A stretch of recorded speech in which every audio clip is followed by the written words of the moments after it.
we are ready to go ahead and start developing our application. So if you go into the main class, you need to annotate it with Spring Boot application. Then in main method, you just need to bootstrap your application,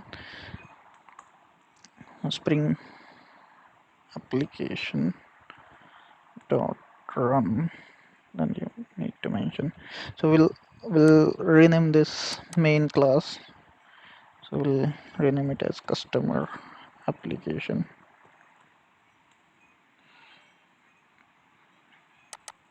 and we need to rename a file as well. So we'll just refactor it and rename it to customer application. Yeah, so we have this customer application dot class comma arguments. So our main class is ready. Now we'll create uh, create different files uh, to generate a REST API for us. So first we'll create a customer controller. So this customer controller will be a REST controller. Then we will have SL4 annotation for logging purpose, and we'll do request mapping for this particular controller using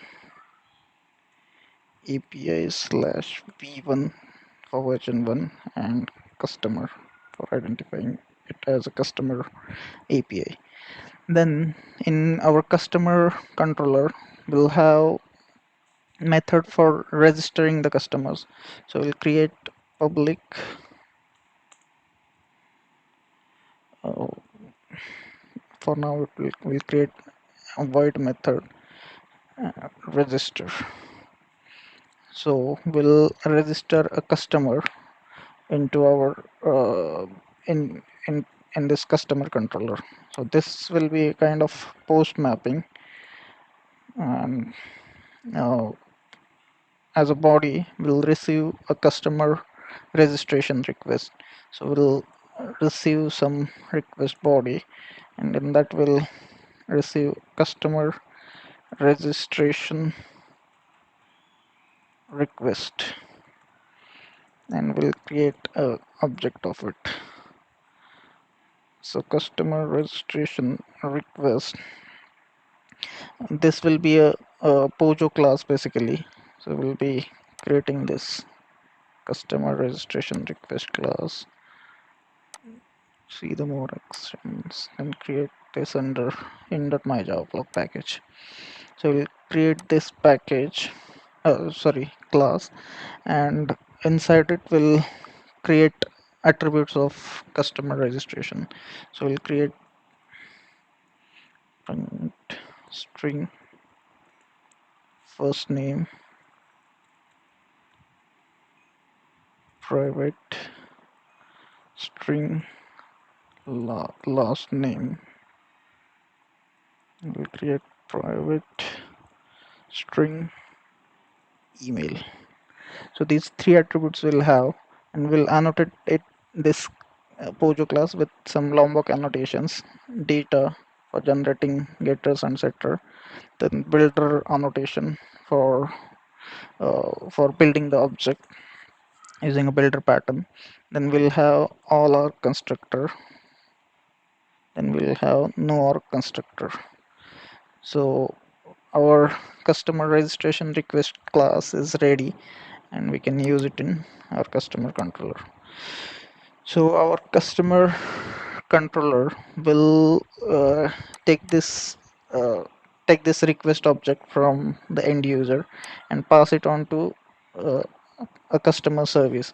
So basically customer service is a service class which will have a business logic to process this customer registration request and finally store it into a database. So we'll create one customer service and create the object of it. Just create it as a private class, and we'll use all our constructor here. As this customer service object is a service class, we'll annotate it with at the rate service annotation. So when we create it, it will be annotated with at the rate service annotation. So our Spring container will initiate this object, and as we have added all our constructor here, so this will be initialized during a constructor initialization for this particular class, controller class. So in our service we'll again have so if we go back, so here we'll use this customer service and pass this registration request object for registration,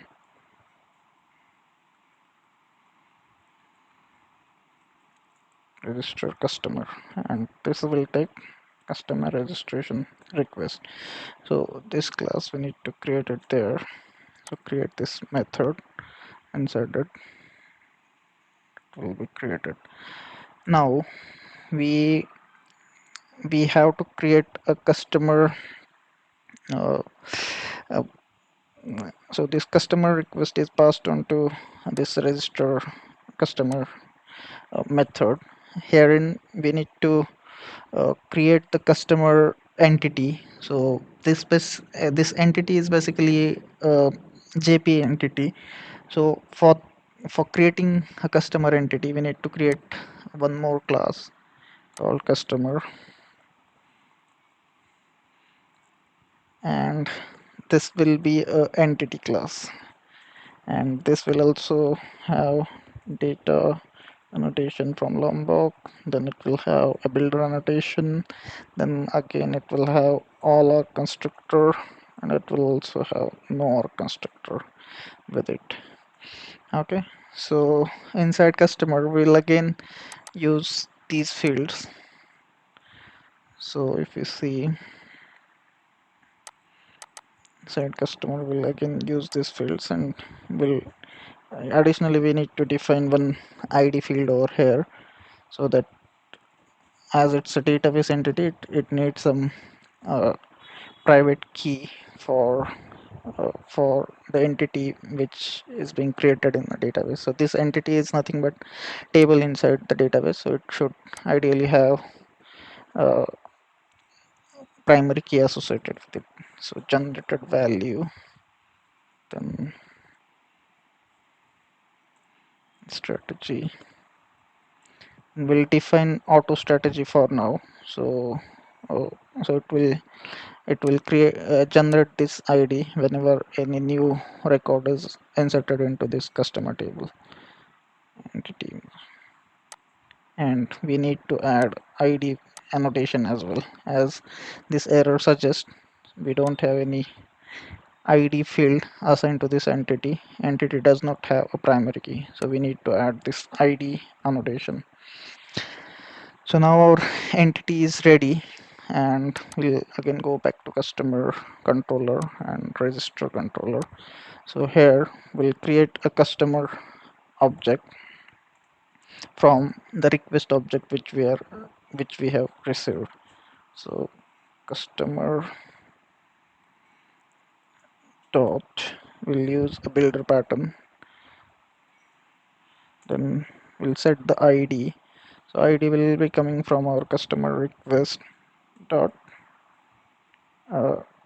sorry, we don't have id will be generated once we save this record, so we can directly store the first name here.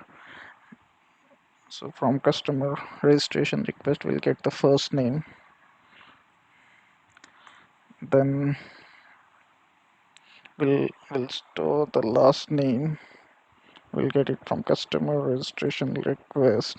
Again we'll store the email. We'll get it from customer registration request dot email. So now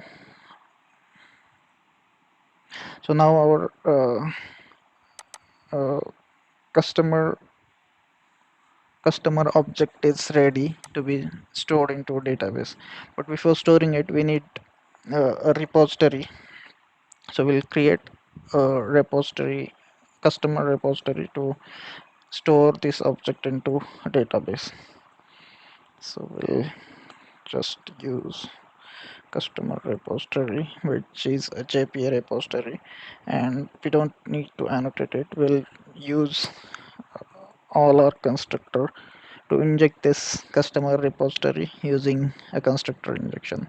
So now we need to create it. So create it's a interface basically. So I'm just creating a customer repository interface, and it implements or extends JPA repository. It will have a customer as object to be stored in this repository, and will id is a long value, so we'll just say it as a long, and we need to annotate it with repository annotation just to mark this class as a repository class, and it will be auto injected by Spring during uh, Spring Boot. I mean, whenever Spring Boot calls it from any of other class. So now we have customer object created for us. Now we want to store that object using our a repository. So using this customer repository dot save method, we'll just save this object into a database. So we'll pass this object, and this will this will be saved to the database in a customer table basically. So for now we'll just return this object, but we are returning void, so make this return customer. So this will return a saved object into a database, and again on a controller layer as well, we'll just return this saved object into a database. So here also we need to return as customer object. So this coding part is done, but we need to create a properties file to connect to our database and mention some additional properties of this application. So we'll create application.yaml file, and this YAML file will just mention the port for this application, and it will be 8081. We'll just mention the application name as a customer, and we will define customer database properties to connect to data source. So we'll just mention this. So we'll be connecting to customer database. So in previous lecture we have created a database. In that database we need to create this customer schema under my Java blog user. So we'll do it right away. So as you can see, we have this pj admin. So I have just given name to this database as a customer, but by mistake I have given this name, but I can just rename it to my Java blog. So this is our database name, and inside the databases we have currently have my Java blog and Postgres, which is a default database given by Postgres. So as we are using customer schema defined in our properties file, we need to create a database inside our my Java blog user. So we'll be creating a customer database for customer microservice. We'll just save it. Owner of this database is my Java blog, you can see. So once it is created, we'll just start the application. So I'm just starting it. We are connecting to this customer schema from the application. So now we can see our application has been started, and we are successfully able to connect to our database, and it has created this customer table as well, as you can see it from the logs. And this application has been started on port number 8081. So now we are ready to hit our API. So we have this endpoint API slash v1 slash customer, and we have this post mapping in which we will be sending this customer registration request, which has this details: first name, last name, and email. So this is the request from localhost 8081 API v1 customer, and we are sending body as a JSON format, and we are sending first name, last name, and email. So when I hit a send, it's just creating a customer for us. So you can see status is 200, okay, and we are getting the output as ID and all other detail. So if we hit it again, it will just create a new ID. So it's auto incremented, it's just incremented. So if you see it on the database side, you'll see customer table created inside our customer database. So if you see the schemas, and inside schemas you will have tables, and inside tables you can see this customer table is created with these 4 columns. So if I want to check the records uh, inserted in this table, so you can see 2 records are inserted by our REST APIs. That's it for this lecture. See you in the next lecture.